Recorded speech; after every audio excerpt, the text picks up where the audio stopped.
Հեսա կգնանք էլի, մի քիչ հավաքվեն ես կգնամ։ Դու ես գնում, դու հələ մի գնաս։ Այն փապած մափազները հավաքվել են շտաբում, դրանց ղրկի։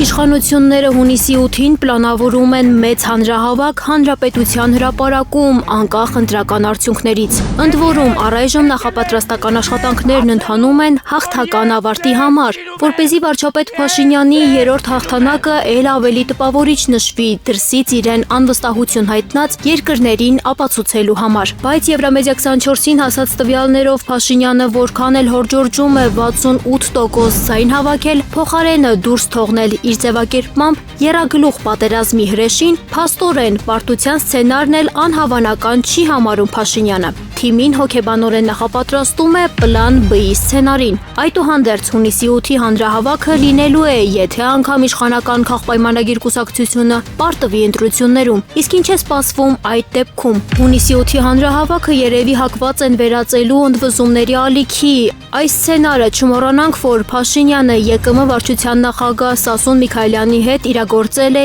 2008 թվականի մարտի 1-ին։ Ընդվզումներ, որոնք միգուցե հանգեցնեն քաղաքացիական պատերազմի, ինչի պայմաններում միայն Փաշինյանը կկարողանա շարունակել պաշտոնավարումը եւ թույլ չտալ երկրի կառավարումը փոխանցել հաղթած ընդդիմադիր ուժին։